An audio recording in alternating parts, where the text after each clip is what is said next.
All right, it's 11 o'clock, so I guess we will get started. Let me look at the attendee list. Can everyone hear me all right?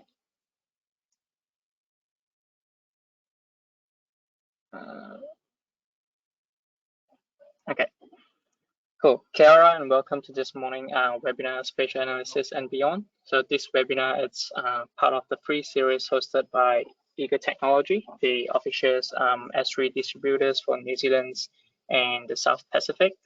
And this series will be continuing into 2023 as we look at topics such as collaborative workflows in ArcGIS Online, performance and load testing for ArcGIS Enterprise, and detecting cars from imagery using deep learnings and more.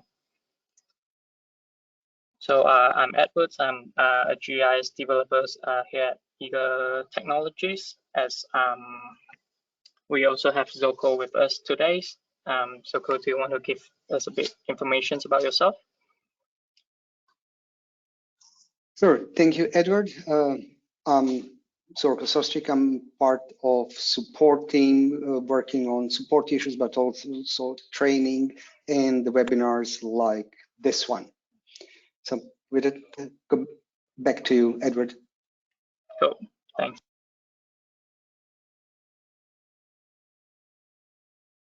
In terms of the topics, so this is the main 7 topics that we're going to cover today, and there will be a live Q&As sort of elements in this webinars. You will probably see a question panels at the right-hand side of your screens. So feel free to ask questions at any time throughout the webinars, and I will do our best to address this at the end of the webinars. So we will have a Q&A sessions at the end for us to answer those questions. So let's get started. Let's get into the content. And first thing we want to talk about is to get the common grounds, what it's spatial analysis and how we see it, what's the perspective. And I'll pass it to Zoko's to talk a bit about this.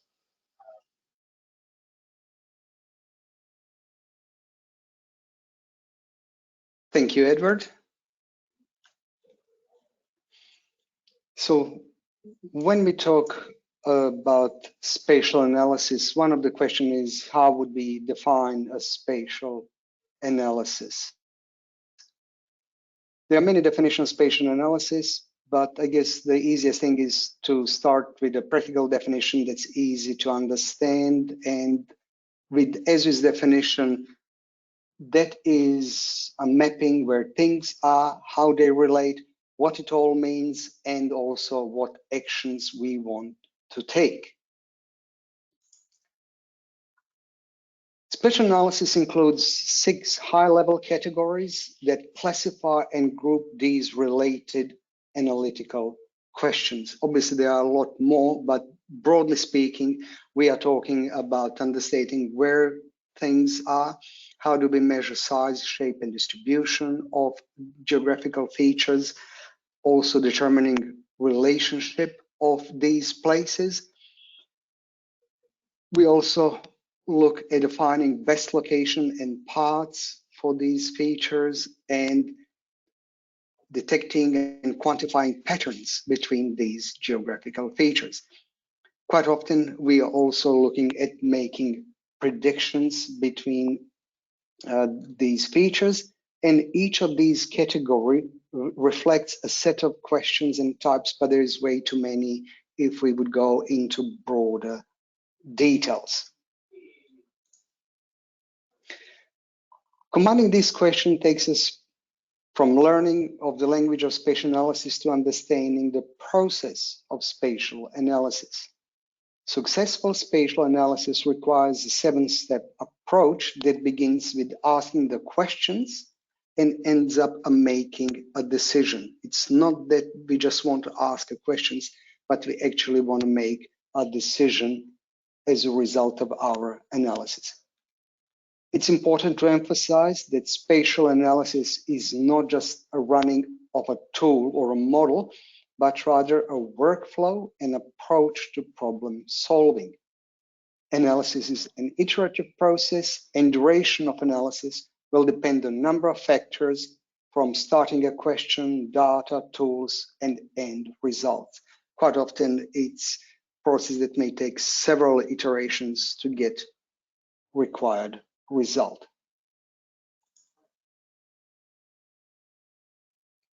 The purpose of spatial analysis is to use our data and increase understanding to make better decisions. Each problem may have a different objective, but focus should always be on solving underlying real-world problems. Some examples of benefits of spatial analysis include material benefits, like reducing cost in goods delivery, increased revenue from optimized travel routes. Other benefits may be related to safety and reducing hazards, or intangible, like improving customer services and customer satisfaction.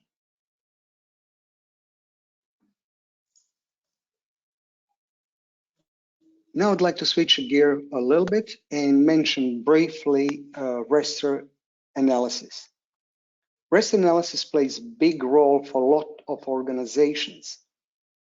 ArcGIS supports a large number of raster formats, and the analysis of rasters can be performed in a number of ways, using core tools and raster functions in ArcGIS Pro, and also using extensions like Spatial Analyst or Image Analyst. Raster analysis could also be a topic for a whole another webinar, so I'd like to focus a little bit on a new feature in ArcGIS Pro, which is SAR analysis. Living in Aotearoa has a lot of benefits, but when it comes to analyzing imagery, being satellite or aerial, this means that we have to deal with a lot of clouds. I'm sure some of you have experienced delays in getting your imagery due to amount of cloud cover, and postponing these flights or imagery intake brings a set of problems that we won't discuss here. This is where SAR, or synthetic aperture radar, comes to rescue. SAR is using active sensing. In other words, sends a signal and then it measures reflected or returned signal. SAR sensors are not using visible light, so you don't get the same image as we are accustomed to with aerial imagery. Instead, they use microwave range, and we get the image that effectively showing a backscatter. This allows us to see through rain, clouds, and darkness.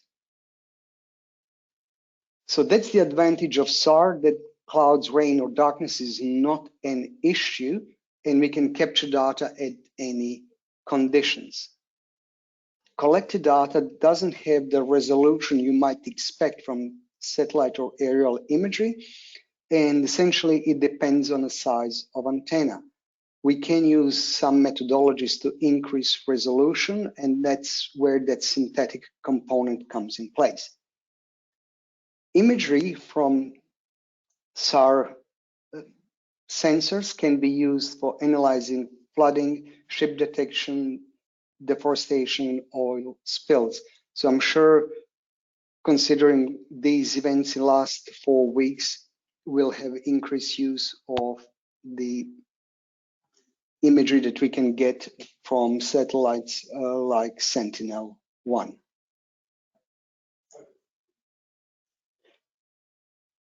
If or when you get a raw SAR data from a sources, like I mentioned, Sentinel-1, we can process it in ArcGIS Pro to get it ready for analysis. New tool in ArcGIS Pro under synthetic aperture radar tool set enable you to prepare the data by applying these correction, calibration, and other steps. Or if you prefer raster functions, they are also available in here. So we're all familiar with the difference between running GP tools and raster functions. So we can start processing this data that is freely available on the internet. Now I'd like to go back a little bit and look at doing analysis across the platform.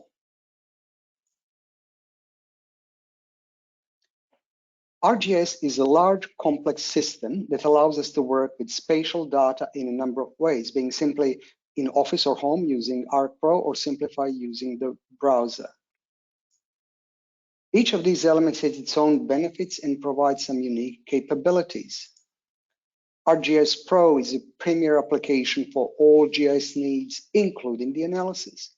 In ArcGIS Pro, we can perform a task from standard select by location or using some advanced spatial statistics, network analysis, or any other types of analysis.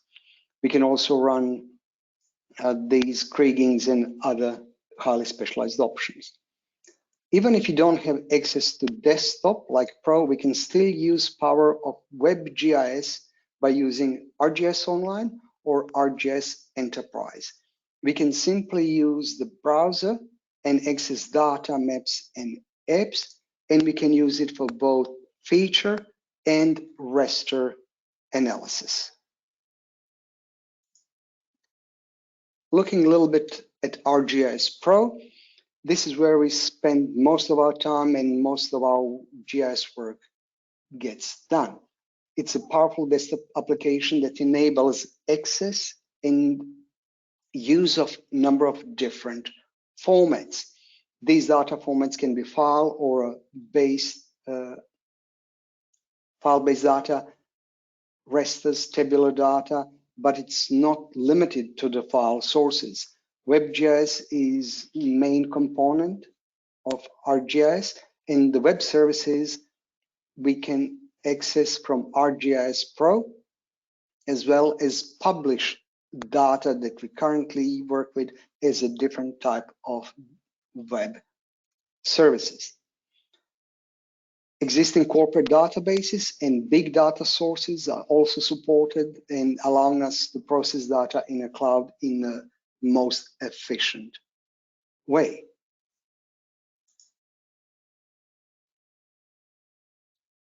ArcGIS Pro comes with a large number of tools, but if these tools are not sufficient, we have different extensions we can access, and that gives us access to additional hundreds of tools.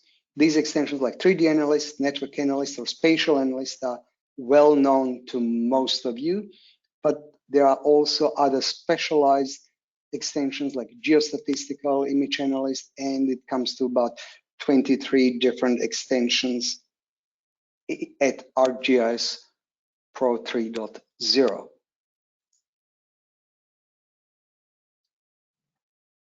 To run ArcGIS Pro, you need properly spec'd computer, and for some users, they may not be required at all times. So using options to run analysis in a browser becomes important, or it could be a financial barrier to getting the best possible computer. Both ArcGIS Online and ArcGIS Enterprise provide a set of analytical tools for both vector and raster data. Actual analysis happens on the server in either Esri Cloud, if we're using ArcGIS Online, or in your environment, if we are talking about ArcGIS Enterprise. Both vector and raster data or services can be analyzed, as we see in here. In just mentioning, these are not individual tools, these are equivalents of a tool set that we would see in ArcGIS Pro toolboxes. Analysis is a creative, engaging process, and in some cases, it is a one-off task. On the other hand, there are analytical steps we'll have to repeat over and over. To help with automation, we can create geoprocessing models as easy starting point, and from there, we may want to progress to the Python scripts if we need unattended execution or even scheduling of these scripts to run at given times. Speaking of Python, we can use it in a Python window inside ArcGIS Pro for quick execution or some shorter scripts.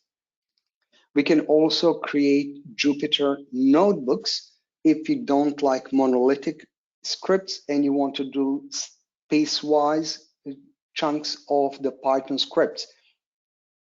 So these notebooks that we create can be shared with other users of ArcGIS.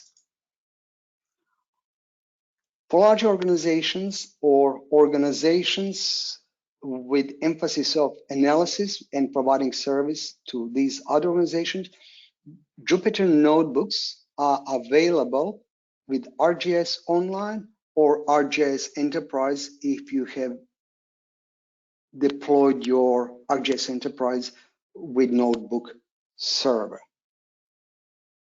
So that was really brief overview of analysis and quick look at glimpse at SAR analysis in ArcGIS.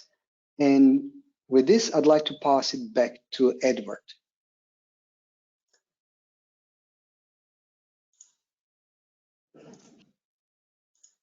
Cool, thanks, Oko. Just sharing my screen at the moment.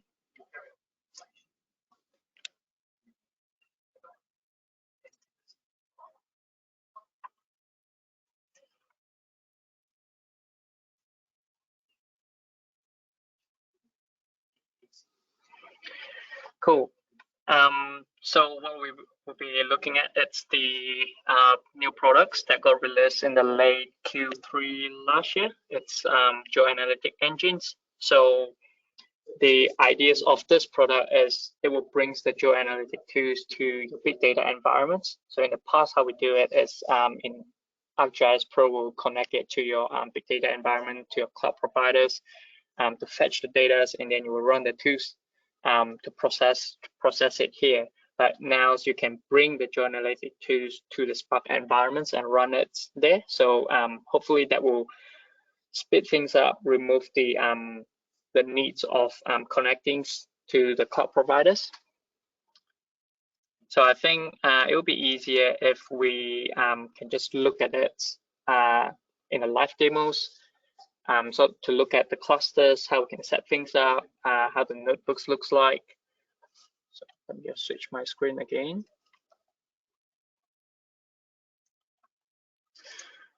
So this geoanalytic engines can work with most of the cloud providers, with Google Procs, AWS, Microsoft Databricks, and a lot more. And for our demos, I'm using Microsoft Azure Databricks. So in this cluster, so you can choose what Databricks runtime versions. That's kind of like the first thing that you have to choose. And then you can define which worker types do you want. So the worker type, it's basically the specification of the machines that you're going to spawn. And if you're going to process something really big or you want to process it real fast, then you can go with very high specs. And what I have here, it's a 20 cores, 140 gigabyte memories workers. And I'm setting most of them to be active or awake most of the time.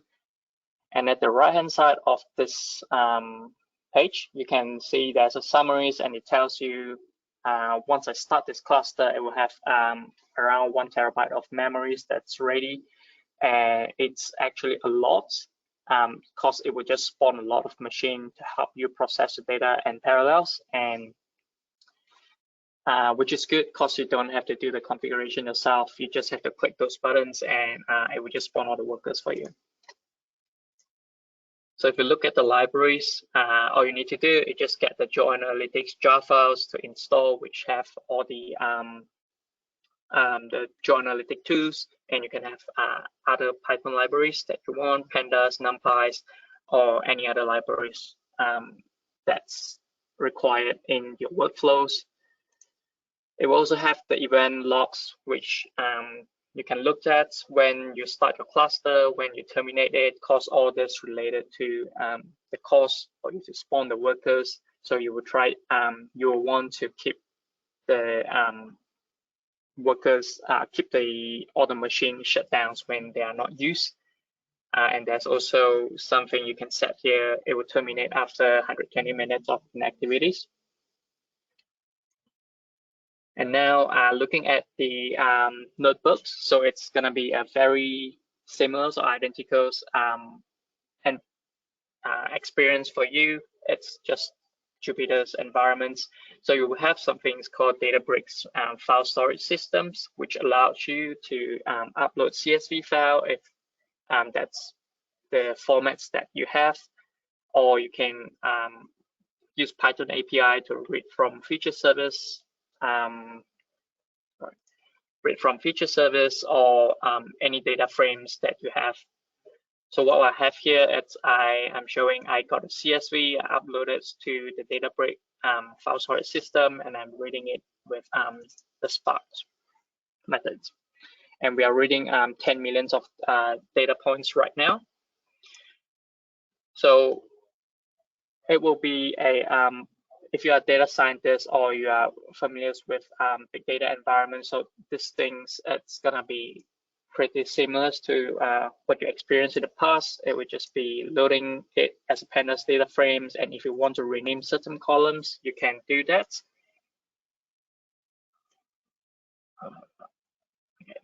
And of course, you can do data sanitizing as well. If you want to clean the data, so you want to remove certain characters.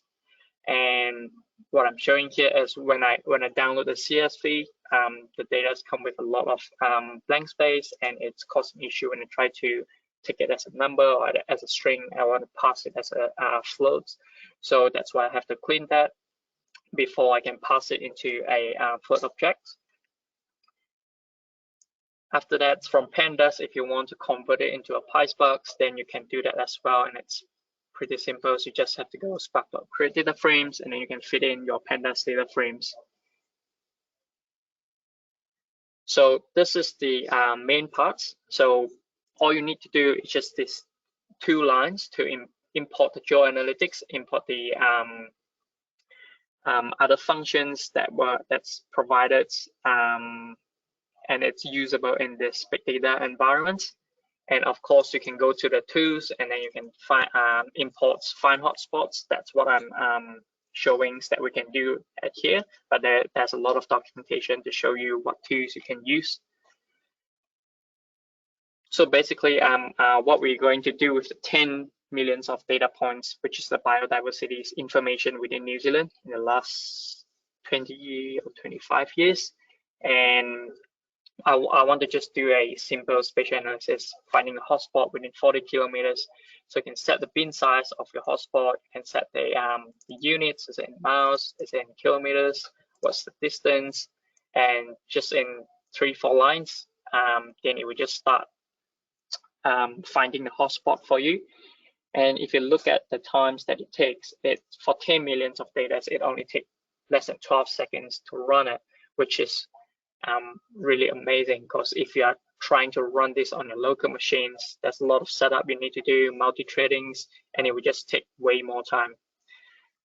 And the result of these tools, it's 5,000 of bin hexagons. And moving to the data visualizations. So at here, what I'm showing here is we can read the feature service. We're trying to get the continents, and I can then plot it in a maps graph. You can choose whatever colors you want, the size, and also the extent of X and Y axis. And then you let's say result plots, and you put in all these parameters that is required. Then it will shows up all in this maps. It takes 12 seconds to draw this map.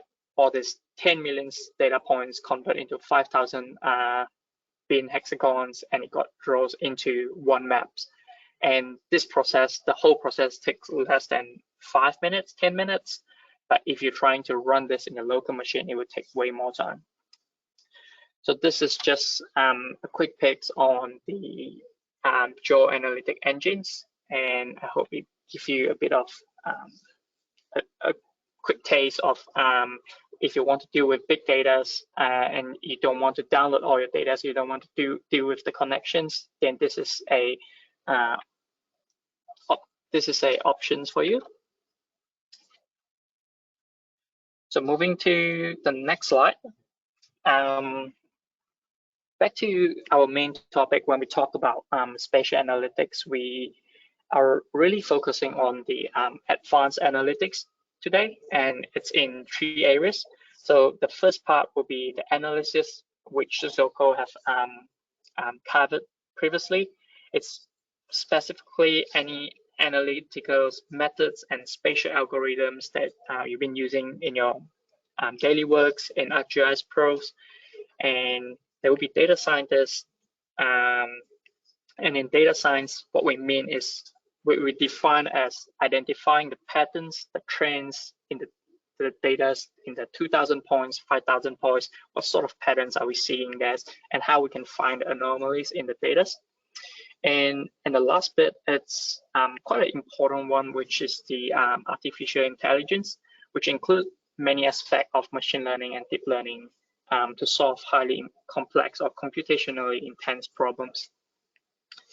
And what's GeoAI? It's basically artificial intelligence with geospatial sort of elements in it, and it's the mix of these two components.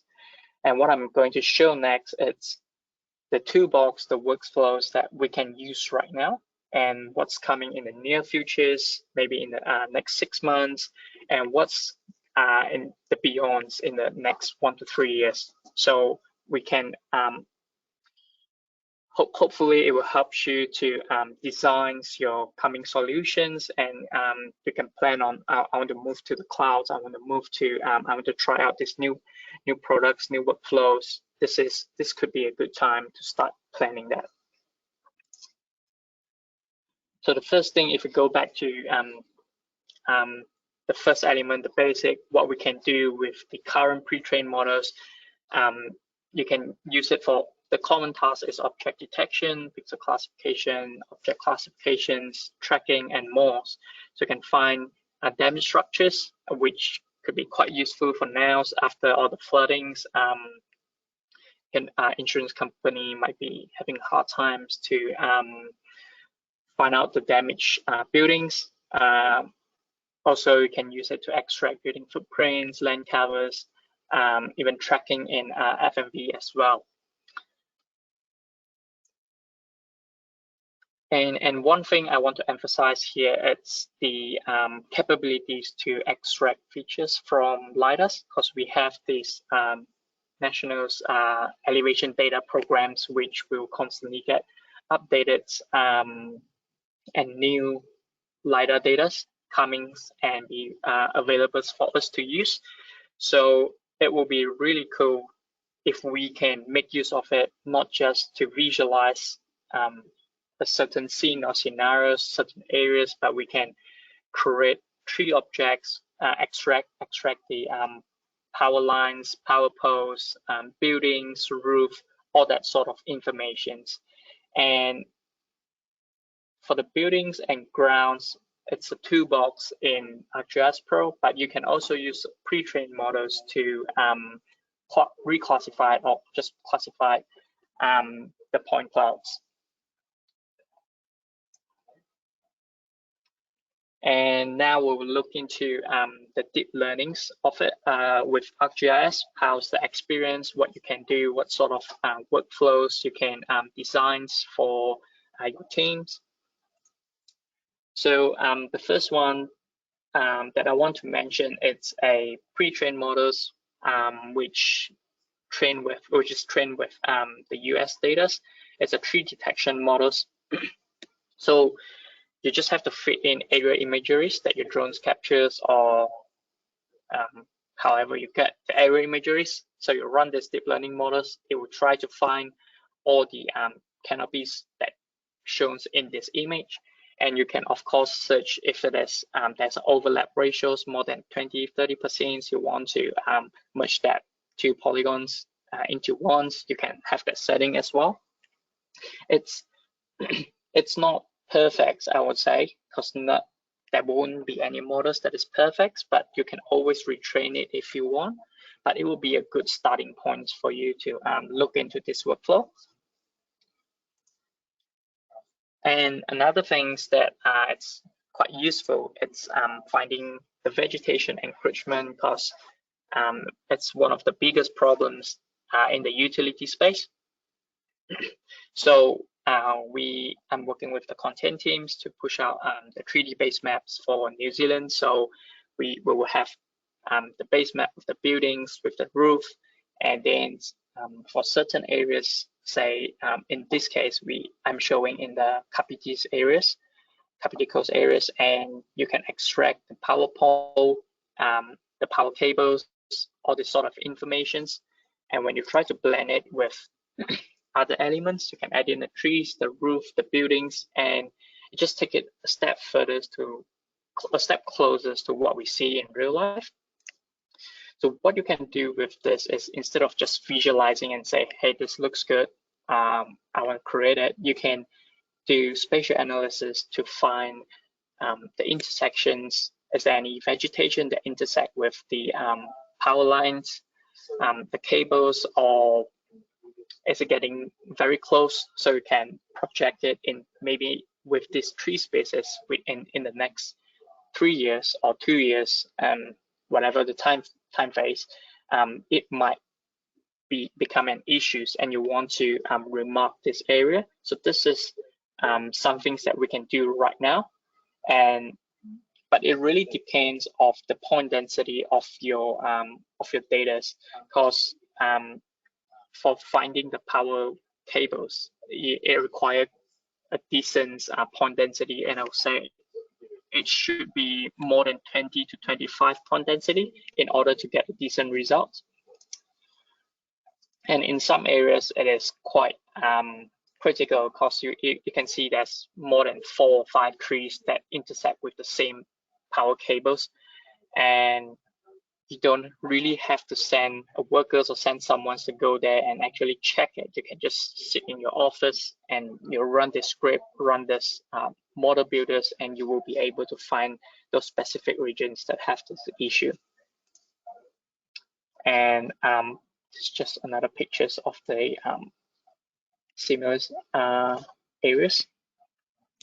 So all this deep learning models that we train, we release, we will publish it to, we will nominate it and got it released to Living Atlas. So that platform are not just for you to find any data that you can use, but also find the models that you can include in your solution designs. And of course, you can always reach out to us and tell us, hey, it would be good if we can have this X models to do whatever detections that you're trying to do, and we can work out a ways. Is there some things we can collaborate together? Do we have the data somewhere? So we are always keen to do that for our communities.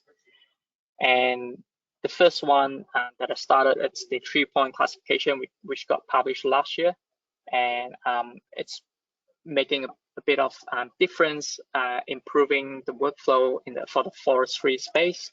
There's car detections, and if you don't want to go to Living Atlas, download it and then plug it into your ArcGIS Pro. You can also search it in the portals and the Living Atlas categories. So you just have to type car detection New Zealand or 3-point classifications. And some of you may have already noticed that there's a solar panel detection that got released last month. So this is some things that that's quite useful for certain people, like for city plannings, for councils, because they can know exactly how many solar panels it's within that roof or within that region. So instead of getting just like a big block of area saying there's solar panels, this is the polygon, it gives you individual polygon for each solar panels, and that's kind of like the ideas that we have and the aims that we're trying to achieve.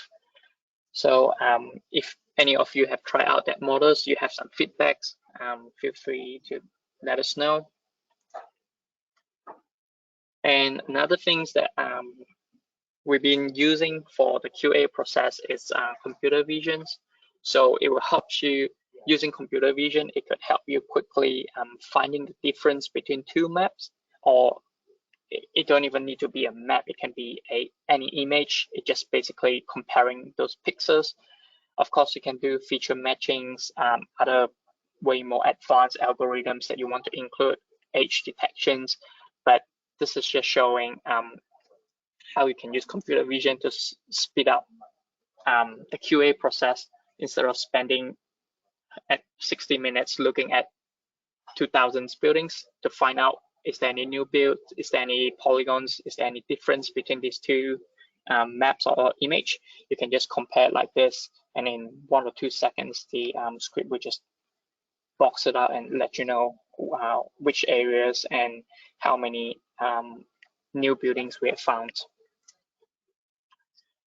And of course, back to the LiDAR data, using the point cloud, you can use the built-in density-based clustering tools to find the canopy centroids.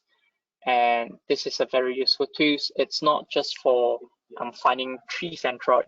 You can use it to find the centroid of a events occurring like locations. So if there's something that's happening in these areas, where is the centroids?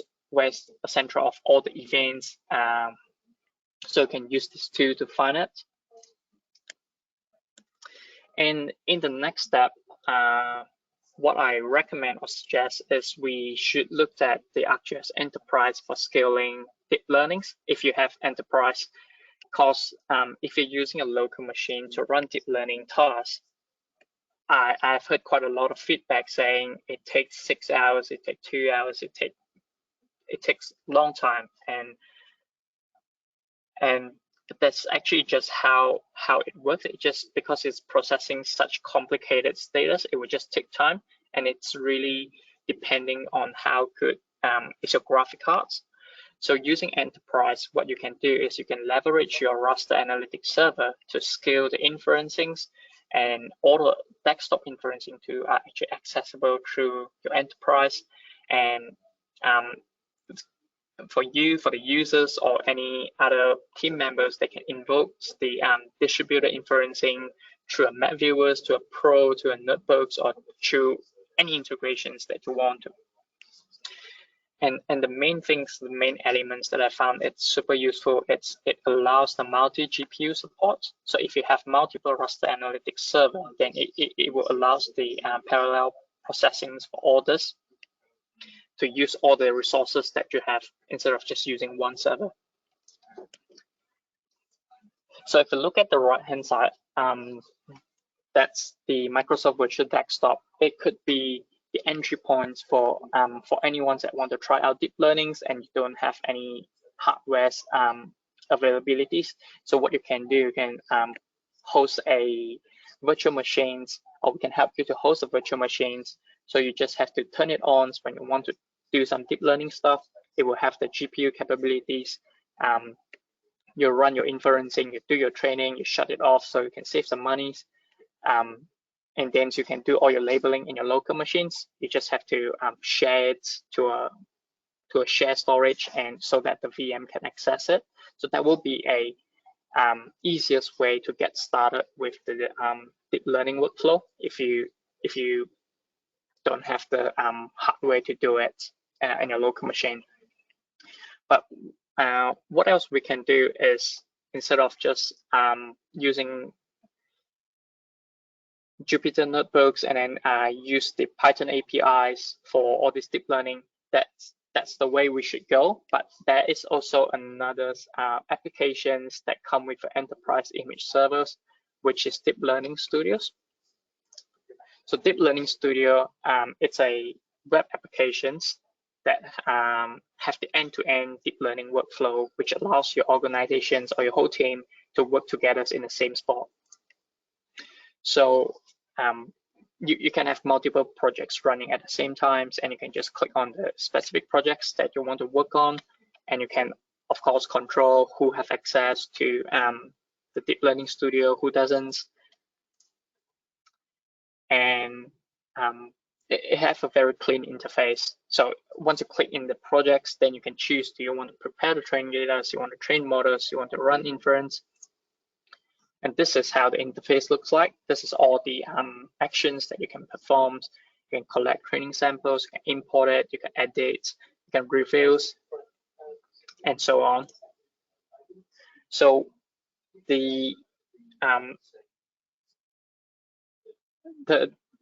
and elements that I really like about Deep Learning Studio is it fetch the image straight from the image server. You don't have to figure out that. You just have to click that button and see, okay, my image server is running. What sort of image, what sort of data do we have over there? And then you can just use it straight away. And you can just do your labelings on a web page, and you don't have to install anything, just any browsers. And it's really important for to have this dashboard sort of patterns to allow you to review all the labels for the QAs, for the to assure that all the labels that you just have is good enough to be used as a training data for the models training. And after that, once you got all the labels data, the training data is ready, then you can choose what models you want to use for the trainings. And of course, the imagery source. And that's for enterprise, but it's also going to come into ArcGIS Online in the near futures. So if you don't have enterprise, you're just using ArcGIS Online, it's not far away. It's coming, and the dev team is working really hard making that happen. So it could be a good time for you to start planning. Okay, how do we want to start using Deep Learning Studio in ArcGIS Online, and how do you want to host your data, this sort of things. But again, if you want to use your local machine, you have a good laptops, desktop, you have graphic cards. All you need to do is just go to ArcGIS Pro, search the Deep Learning Essentials, install it, and it will create a virtual environments that have all the libraries for you, and you just have to switch it to that active environments, and you're good to go. And for some of our customers, they are developers, they are programmers, they're keen to just get into the terminals, they want to install it. And with Developer Edition, you can do it as well. You can choose, do you want to get the ArcGIS Pro 2.8 deep learning packages, or do you want to get the version 3.0's packages? You can do all that, and just have to search Deep Learning's Dev Edition and you get to the GitHub page.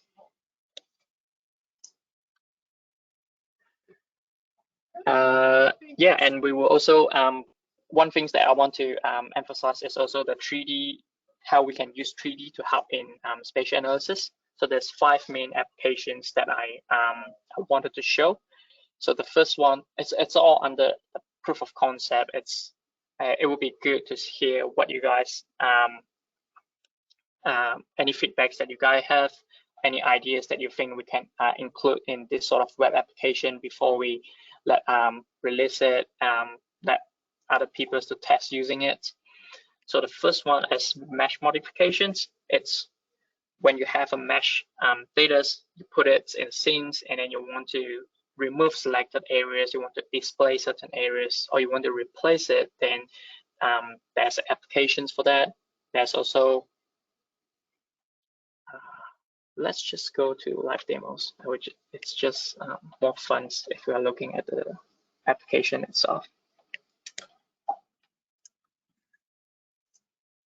So that's the mesh modifications application that I was talking about. So you can create the polygons, just drawing a polygon like that. Then you can choose, do you want to clip it? Do you want to mask it? Do you want to replace it with something else? But it's for, at the current stage, it's for the visualization purpose. And to bring you more flexibilities, we have this external renderer, which sit on top of your current scene viewers. So what you're seeing here, it's using the WebGL graphic programming algorithms to draw a customized 3D object in your scene viewers. So you just have to define, you just have to create a modules that will draw this wind turbines in this case, and then you just read from the feature service, feature points, where's the locations, and I want to spawn that object over there. So it will look like this. So it's a good way for you to have a very realistic scene viewers instead of just 3D symbols, 3D polygons, points. It shows you the actual object that you are supposed to see. And of course, you can choose the height, you can choose the colors, you can choose whichever rotation it's supposed to face. And with this scenes that I'm showing, it's reading from the wind turbines, and it will spin faster when the wind is actually stronger. And with if you have BIM models, you want to use it in scene viewers. Of course, we will have building viewers allows you to integrate to aggregate with your BIM data, so you can add it into the scene viewers. So you can have other features in the scene. Also have the very details BIM informations, BIM data informations. You can rotate around, and you can filter by floors, look at different blocks, or you can look at the surroundings. Do you want to set some point of interest? So I think it will be a good way to show, to mix your AEC sort of data with your other geospatial data together in one scene. And another application that I got really excited about, it's the participatory plannings. So what we're trying to do here is we want to get the New Zealand 3D base map into a spots that everyone can access. You can use it for whatever plannings that you're trying to do, and then you can define an areas that you are doing redevelopments. Then you can put in, I want to have this truck. If I want to have 10 trucks sitting here, I want to have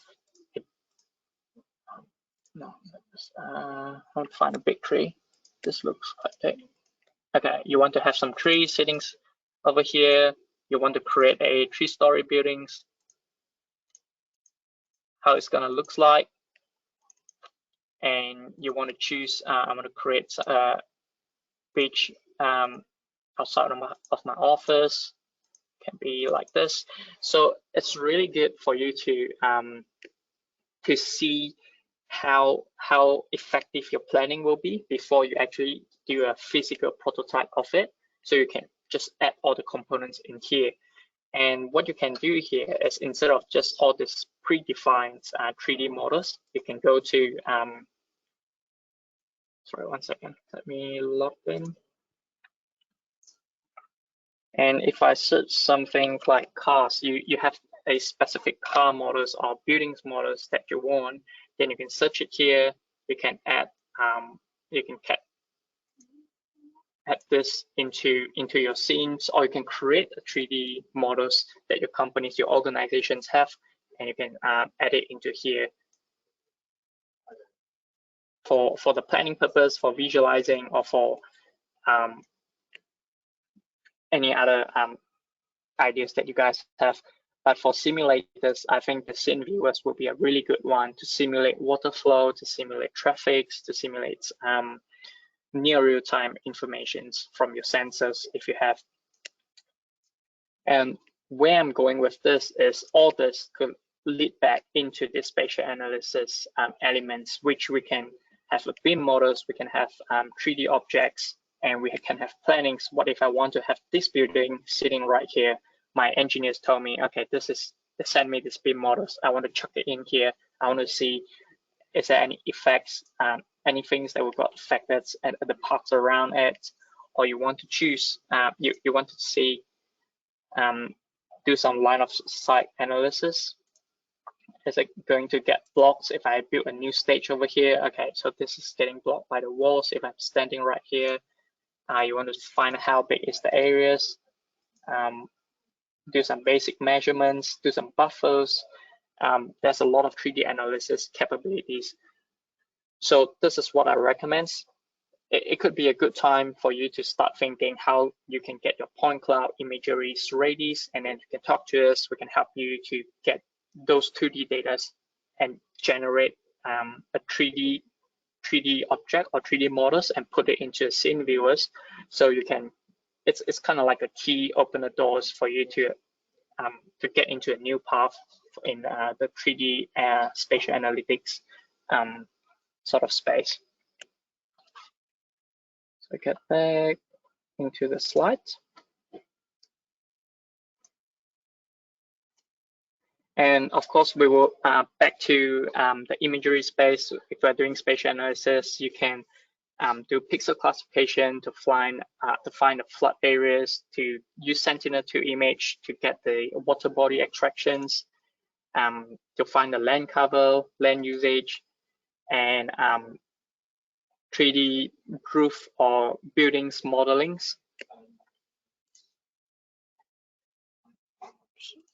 Sorry, not that. And one thing that that's quite useful is with Experience Builder, you can do 2D maps synchronizing with 3D scenes, and I'm also planning to include that in the 3D sort of solutions, so you can have both things running at the same times, and you can move in 2Ds, and you can actually see the 3D scenes before you in the office instead of actually going over there. So before you plan any actions, you want to find manholes, you want to find whatever utility assets, or you're planning to send the trucks over there to repair some things. So this will be a really good one. And we also have roof segmentations, sort of workflows that we are trying to wrap into a script or toolbox, either included in ArcGIS Pros or as a plugin or toolbox or in the 3D base map solutions for the wider users to use. And that's probably all from me, and I will pass it to Zokos to talk about the ChatGPT and how it can help in your daily workflow, how to save your time. So hopefully the contents that I just go over will be helpful for you guys.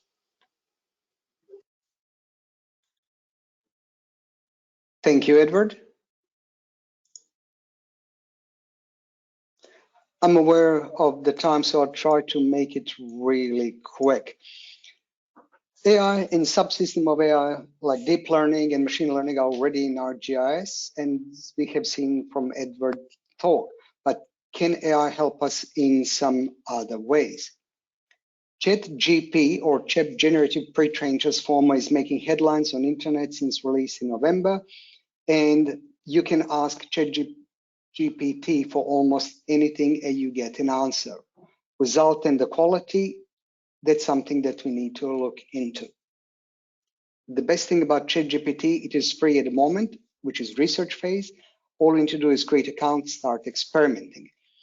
So it's very popular and not the only tool that we can use for AI. So one worth mentioning is Copilot from GitHub.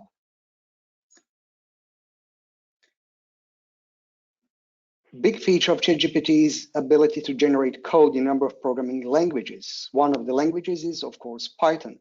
Once you get an account, and I wanted to see how we can create Python code for ArcGIS. Can it create a code? How easy it is and how good is that code? So it's time to try out in a demo. So let me just go and do this. I'll have to make it a little bit short because of the time. So here is how ChatGPT looks like. And I do have one of the code or prompt that I prepared earlier. So if I simply paste this and it says, make Python code using ArcPy to use file database name, my database workspace, add code to select by location of polygons to have a point feature intersecting it. Okay, and I have to refresh the page. Sorry about that. Can happen. It's a web page. So now it's going to generate the code. And what I can do is then I can work with that code and change and improve it. You can see it's adding the comments. It uses see part of my geodatabase, output feature class, point FC, polygon FC, and even interestingly makes a feature layer before it does select by location. So it does this copy feature management. This is what it is. Okay. Gives me some advice, make sure to change appropriate values. Let's just make one change, which is to replace workspace, because I do have a project open, and on my D drive, there is a geodatabase called My Geodatabase. Sorry about the fast scrolling. So it's still generating this, and rest of the code operation goes here. Okay, so what I'd like to do is make one specific change. In here, we have a point FC, polygon FC, and we have to see if that's going to run. So let's just try this. I'm just going to copy code, paste it in my Python window, and it didn't copy everything. Sorry, we just have to go and regenerate the code, which we can do. This is the thing with a free account. It's less responsive, may take a longer time to do all of that, but it does remember the context of the previous part. And it didn't quite work out. So I do have the code that was generated previously, and let me show you what was the code after several generations. So what I'd like to do is do something different, like using different option. Describe this code, and I'm going to paste the Python code. And you see that it does look at Python code, looking to traceback and then importing ArcGIS, doing polygon layers, point layers, select by locations, but also trapping the errors. And it's actually providing me nice description of what the code actually does. So I was experimenting a little bit with all of that, and I got different results. And like I said, it did interesting things like adding feature layer before doing select by location. And you can see previous conversations that I had with ChatGPT, and it all did work. So if I try simply copy this and paste it in ArcGIS Pro, that should work. And that's going to be the end of the demo. So we have two feature classes, Buckingham houses, Buckingham parcels, and of course it did not work. We are actually out of time, so we have very few slides that we'd like to show, and